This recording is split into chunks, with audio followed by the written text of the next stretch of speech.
What up, YouTube? It's your boy, Danny Llanos, back again, your favorite sports enthusiast, music nerd. I recorded a video yesterday. It was more of a preview video slash recap, but after what happened last night, I'd rather just do a recap video. And yeah, it'll be a recap video of what happened of last night's games. Lots to talk about. I'm gonna keep it short and to the point for the first one because it was predictable. I got it right. All of this, this video is not going to be out on YouTube. Nets and Celtics ended in 5. I mean, we kind of expected that. The Nets big 3, efficient, blow them out. Per usual, Jason Tatum had struggled. No Kemba Walker, no Jaylen Brown. Even if they were there, it might have been a series, but that's just too much firepower. I guess the only storyline from that is that Danny Ainge stepped down and now Stevens is the head of basketball operations. So interesting to see what kind of direction they go in. But he went from being one of the best executives in the league to now fumbling the bag with this team. A team that went to like 3 Eastern Conference finals in the last 5 years, I'm pretty sure. I'm pretty sure. Because they made it, I'm pretty sure they made it in 2017. They made it in 2018, and then in the bubble. So it may even be 3 in the last 4 they made it to the Eastern Conference finals, and that's crazy. Wow. Or was it 6? I don't know. It might be 3 out of the last 5, 3 out of the last 4. But either way, that team needs something to happen, needs some juice. They're going to look for a head coach. Hopefully it could do that. But that's the end of that. I'm excited for Nets Bucks. I think that will be a really competitive series. That could be really good. Even though the Nets are the prohibitive favorites, after what I saw from the Bucks, I feel like what I've seen from these two teams, they've looked like the best 2 teams in the playoffs, but it could be a byproduct of who they played. And that's why they looked as good as they did. I will say, though, Milwaukee's going to make this a series. Even though the Nets look unbeatable, Milwaukee will make this a series. Now, as for what I'm about to talk about next is the 2 storylines were the other 2 Game 5s. And I'm going to start with my team, the Denver Nuggets, baby. The Denver Nuggets. Wow, we survived one of the greatest performances. Unfortunately, I didn't get to see because I have a tiff with that. I have some beef with that. It's because, unfortunately, guys, I gotta whisper about this because we're not big market teams, so we're not on national television, and that's why we didn't get to be on TV. We ended up in NBA TV. And we were one of the best. This was one of the best games of the year. Double overtime classic. I had flashbacks to our quadruple overtime game that we played against them 2 years ago in the Western Conference semis. That was a wild game. And this one was just insane. Denver survived Dame's heroics. And I could make a separate video on this, but people forget there's so much that happened in this game. Denver had a 22-point lead, and they were kind of going back and forth. And I say we had a 20-point lead, and then we completely crapped the bed. And there were some like head-scratching decisions from Michael Malone in terms of like not taking timeouts that I wasn't a fan of. How he defended Dame, like at a certain point when a guy's shooting that stuff, double him and get him out of his hands. Like, from what I saw last night, none of the other guys were hitting anything. CJ was abysmal. Roku wasn't missing dunks. Like, come on now. Make somebody else beat you. We almost lost to, like, 1 player.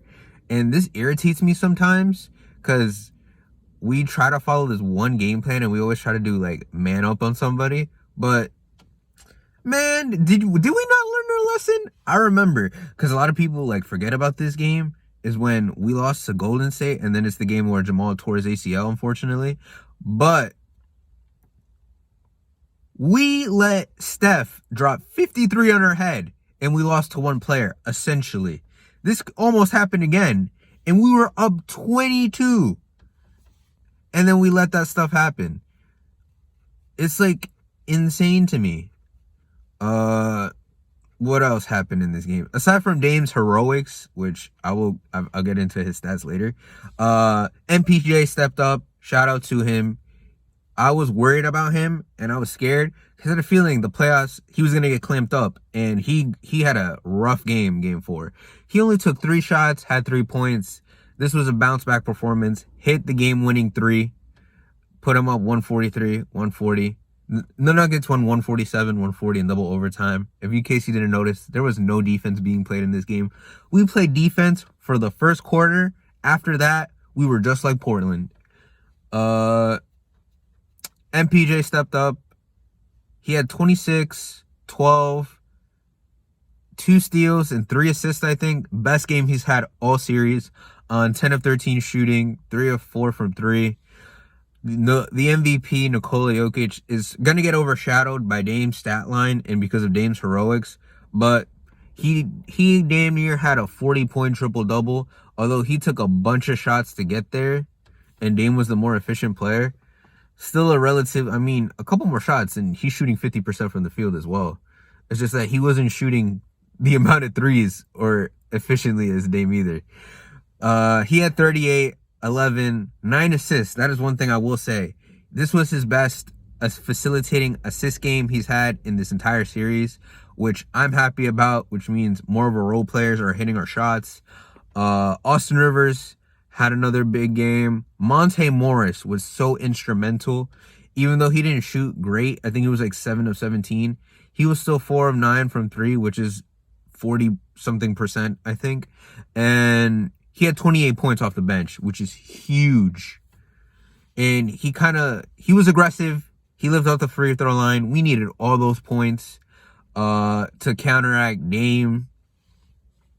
And yeah, we just won a nail biter.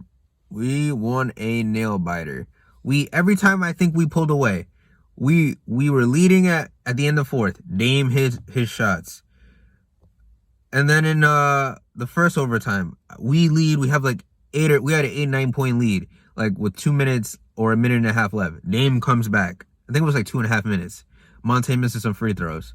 I will say though, as an objective fan, low key, Dame low key could have finessed us, and it should have ended in OT because Monte kind of fouled him. But as in any game, there's been a lot of bad calls this series. And although it is unfortunate and it's not really much of a consolation for Portland fans, shit happens, man.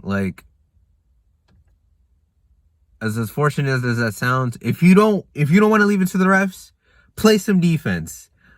If you don't want to leave it to, obviously he should have won. It should have been a 4-point play. It probably should have been a 4-point play, but CJ McCollum, where you at? Come on. Robert Covington missing dunks is just Yusuf Nurkic fouling out. But I feel that's just a byproduct of how good the Nuggets are, man. We're a deep team, and it's damn, Dame did all that work.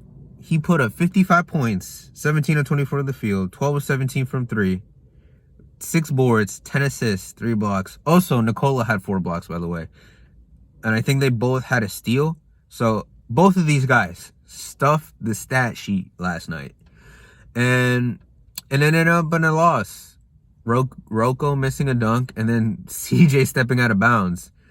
And even though it's crazy to me because I think overall, on paper, you would think that Portland is the better overall team for the simple fact that they're healthy.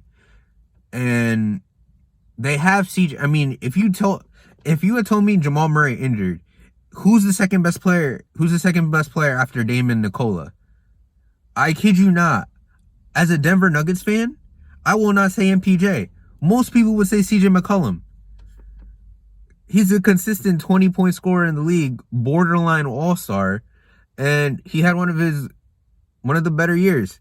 Not only that, people will probably say MPJ is better than Norman Powell, but overall as a player, Norman Powell is better than MPJ. Especially, I mean, to be fair, both have been kind of inconsistent in these series. CJ too has been inconsistent and not really impactful, and that's why it feels like it's been whoever's role players step up. And it's crazy to think that CJ is considered as a role player, but he's kind of playing like one. He's not playing like Dame's co-star. It really just shows you that our system is good, but sometimes we can be porous defensively, and that's why this was even a game. I'll just keep saying this, man. People say this is without Jamal Murray. No, this actually, to put this in perspective, this looks bad. Our second best player is not there, and we don't have another starter. Will Barton's not playing, and PJ Dozier is not playing. And as much as I love Austin Rivers, and he's putting up some like great performances. He won his game 3, and he came up huge last night. Like, dude, our starting backcourt is him and Facundo Campazzo. I honestly don't want to hear people saying, Dame has no help. Were people saying that when they won games 1 and 4?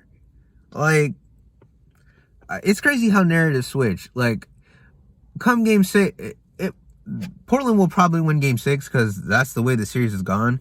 I feel like the more desperate team has won, and game 7, it might probably go. As a fan, I kind of want this to say 6. I kind of want us to win, so I don't have to stress about a game 7.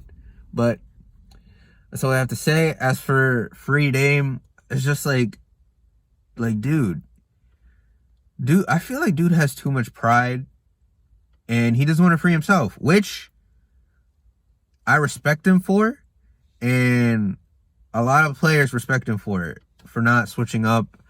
But I will say, though, sometimes if you want a ring and if you want to protect your legacy, you got to work smarter, not harder. As messed up and unfortunate as that sounds, you either have to leave, and I don't even want to say that. I kind of just want him to like force a trade and then get a wing or something. That's what I kind of want, because my guy is Denver's a small market team too, and if this was the positions were reversed or something and Nikola thought about leaving, I'd be worried out of my mind. Like, that's the problem. And then people are saying free Dame, free Dame, free Dame. And then we run into the problem. It's like, nobody wants to play in these small market teams, and everybody wants to go, oh, let me play in New York. Oh, let me play in LA. Like, and you run into that problem. It's just an endless cycle, dude.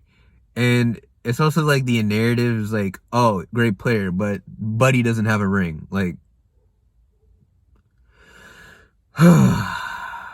well, I want to end it here. Yeah, I think I said a lot. I think I'm gonna save. This video is gonna be in 2 parts. It's gonna be, I talked about the Nets, and I talked about this epic game, man. It's a shame it wasn't on national television. Some people will say, try to stream that, try to find that in this day and age, but like, dude, some people just don't have that opportunity, dude. I'll talk about the Lakers game and the Suns game in my next video, which I'm about to do. That's all the time I have for today, guys. Thank you so much for watching. Let me know your thoughts and what you think what Dame's future should be. Do you think the series is even over? Because the way I've seen these two teams play, it's back and forth, man.